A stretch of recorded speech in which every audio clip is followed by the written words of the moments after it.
My grandson and I, we've embarked on this thing where I tell stories of my life or whatever, my thoughts or visions I've had, and we put it to music, or he puts it to music and sound, and we've done one and part of another. And I'd had one working in my mind for quite some time, and I didn't know that marijuana was going to be on the coming up ballot, and so I had a vision 20, 30 years ago about a deal about marijuana, and so I threw it together even last night, threw it together real quickly to get it out there. So the beginning of it is an actual vision I had, and from there I went on into making it like a voting issue. So, and this is a one-time take. If I make mistakes, I make them. I may re-say a sentence or let it go, and you figure out what I was trying to say. But here we go. The Great Wall of Marijuana. A spirit took me for a walk through a lovely wilderness, soft, short grass meadows with huge, beautiful oaks scattered perfectly throughout the landscape. We had the high ground, but only about 30 feet above the lowest point. All attention was to our left. The faint sound of a concert coming from way behind us was attracting musicians to it. Occasionally we would pass one with instrument in hand, smiling as he headed out. They were few and far between. I could hear the sounds of partying going on up ahead. Soon I could see downwards on them, a group sitting around a daytime campfire. A guy by himself leaning against an oak, playing a guitar and singing. A young girl out in the open, sitting Indian style, playing a flute. On and on we walked. It was as if there was a never-ending park full of partying young and old musicians, talking, playing, and singing to one another. I asked the spirit, "What's this all about?" He answered, "You see, there's only so much room at the top. So few entertaining the crowds, so many wanting to be the entertainers. I've promised all those you see down there a place at the top, but until I can find them a spot, I figure out a way to keep them satisfied and preoccupied. See that between them and us?" I looked. A wall 8 feet high, 20 feet wide, as far as I could see in front of us. On and on it went, and went all the way back to where we started, made a 90-degree turn, and went down out of sight. "What's your plan?" "That wall is made out of bricks of marijuana. By the time they smoke their way out of there, I'll have figured out a way to fulfill my promise that I kept to them."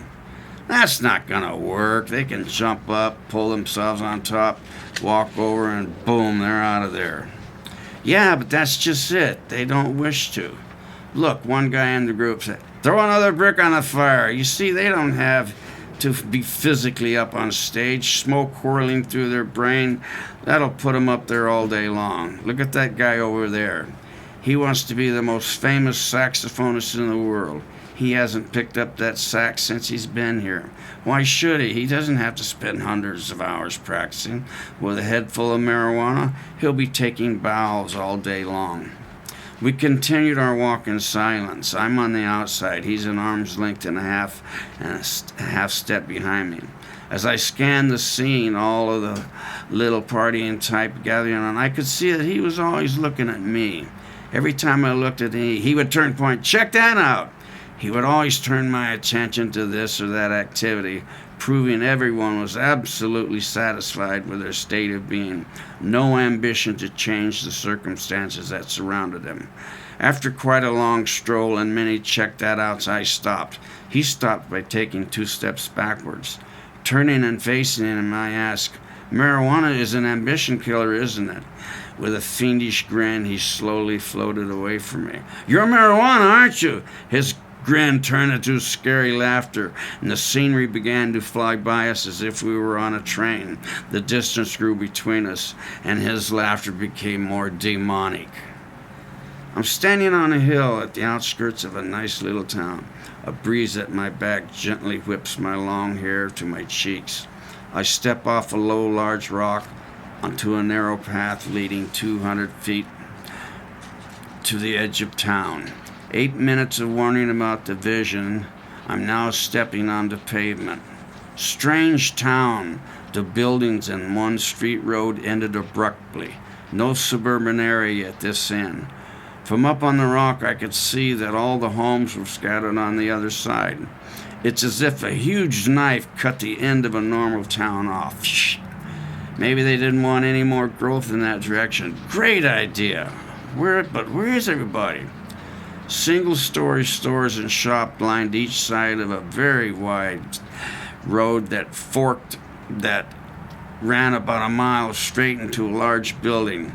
From up on the hilltop earlier, I could see that the road forked around that building, came back together, and headed on down to civilization. The homes were off this road. Only a narrow strip was available on the right due to the short downward slope to the creek. The left side was mostly flat for about 400 yards, then slightly rose before it steeply rose 700 feet above town. The matching ridge on the right made a tree-filled valley that snaked its way downward, keeping city folk at bay. Only a few cars were parked on the street along the way that I assume is now the town hall. Not all doors, but most had signs "At the meeting." Here and there were posters, "Vote on the marijuana issue." I would have thought there would have been placards, "Vote yes," "Vote no," here and there and everywhere, but no, just the one about the issue. Approaching the hall steps, I thought I'd hear shouting and arguing, but no. Considering the lack of cars, even the lot for the hall had room for a few vehicles. I figured only a few were in there. Opening the door, the place was packed. What a great town. Everybody walked here. The layout was much like a church. Stage at the end, aisle down the middle, only a few open seats left up front.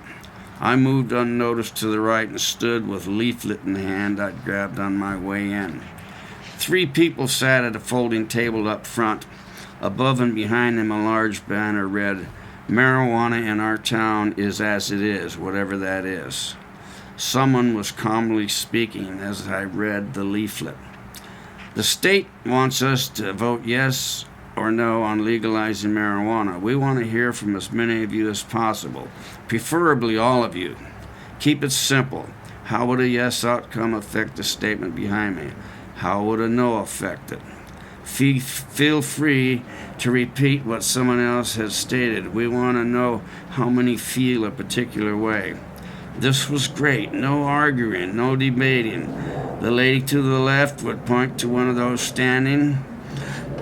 What they said was recorded by a stenographer on the right, and the guy in the middle worked the recorder and also had a gavel. People stood, were heard, then sat down. On and on this must have went. But it must be nearing the end. People are slowing down to be heard. A short silence. The man with the gavel pointing at me. "What say ye?" "Hey, I'm not from here." "No matter mine, this is a state issue." Pointing to the sign, I said, "Is as it is. I don't know how it is here." "That's true, but how do you think a no outcome would affect this or any other similar town?" "Well, it would stay the same as it is after a short period of rebellious youth lashing out, and older folk who favored it yes would be temporarily disappointed. What say you on a yes outcome?" A couple of days of hooping and hollering, months of working out all the issues this meeting came up with, and then you'd be in for it. "What do you mean by in for it?" "Well, you want to take a lunch break and then sit listening in silence while I tear your town apart?" "Yeah, break until 1:30. I'm not hungry. Just give me a notepad and a bottle of water and a pencil too, and thank you." 1:30 rolls around, and so I start. Some 50 years ago, Jack Parr, he was on the Tonight Show, traveled around the world seeking what people used to get high on. At one point, he was standing in a jungle clearing among a small tribe of pygmies. "You see all the bushes surrounding us? That's marijuana. These men behind me sit around all day and most of the night smoking it. The women and children do all the work. Not right away, but soon in this town, the non-users will be doing 90% of the work, while the users do nothing but trip about. Now, before I go any further, let me say that marijuana and ambition do not go together. I will even go so far as to say marijuana is like a living being that steals ambition right out of the minds of those who use it. Yes, marijuana is a spirit that has been given the authority to extract ambition from our minds and replacing it with instant gratification, which would normally only be achieved after years of fulfilling our goals. Example, a concert pianist does his or her thing on stage. 5 full minutes of racing up and down the keys, and with a bang, both hands slam down on the finish. Years of endless hours have led up to this. We can't even imagine how they felt when they stood and bowed before a 2 or 3 minute standing ovation. Marijuana rewards the mind in the exact same way, but without all the hassle. Your children will most likely drop their music lessons if the majority of their friends are using, and if they're using, they absolutely will quit practicing. School dropouts will soar, grades will be disgraceful, respect to their elders will go out the window, dinner around the table will turn to filling of plates and dispersing, marriage will give away with living together at very young ages, living partners will change as often as it takes to wear out a pair of shoes. On the bright side, church attendance will increase and the congregation will deepen their relationship with God and their neighbors. Good always outdoes evil. It's just so hard to detect because evil makes so much noise. It's time to say goodbye to your perfect town. Let me take you in your imagination up onto that large rock just north of here. This morning I stood there after a long walk through your beautiful meadows up there. Along the way, as you already know, the stream followed me off to the west. Had a few places where it was deep enough to dive in from the boulders. I love the long slide rock that carries cool to cold water down to town level where it drops your kids off the 3-foot fall into the 2-foot deep decomposed gravel bottom large pond. The water spills over the rock at the end and makes its way along the back of the stores, far enough away for the workers to make a path down to it where they've set up areas for lunch breaks. They sit there and they listen, they eat to the sounds, and they watch the stream and as it goes down out of sight. Now, standing here 3 years from now, this is what you'll see. In fact, you'll have to step off the rock because they drilled 2 deep, big holes in it to hold the poles up that support this big sign behind us. No authorized persons beyond this point. No persons either. The sidewalks were pushed back almost to the storefronts with metered parallel parking to make room for 2 lanes in each direction. These lanes paved come up the hill, forking around you and head into what used to be meadowlands. They bulldozed the fire lane behind the west side of town, destroying the break areas. On the east side, they cut into the hillside to make room for back-to-back shops and a paved road. Where did all that dirt go? 5 miles back upstream, they dammed it to make a large enough lake to water the endless rows of marijuana. From a distance, you'd think you were looking at a vineyard. Now look to your right. You can't even see Slide Rock, because from the dam all the way down to the town 20 miles away, they built a barbed wire fence with signs posted every 100 feet, no trespassing, wildlife reserve. They only let a trickle through so they could say the wildlife can get a drink. At the old pools, they had to pump the water up and over to prevent stagnation. And now as you look southward to what was green, you see a narrow strip of ugly brown winding down and homes under construction over the hillsides. It would take way too much time to go on about the negative effects of what a yes outcome would do to this town. But let me say about the worst thing about it of all, it's a memory thief. 1967, National City Municipal Pool. My wife and I sit at the shallow end while our 4-year-old daughter is taking swim lessons. Lessons over, 10 minutes of free time. Tanya Dawn goes down to the deep end where good swimmers are allowed. climbs up the ladder of the high dive board, walks to the end, and without hesitation dives head first. Comes up, swims over to the poolside ladder, up and back on the high board, over and over until, okay, everybody out. Everyone was amazed at her. TV got wind of this, and they were there that next week to record her for the evening news. But an ear infection kept her out of the water. What a shame.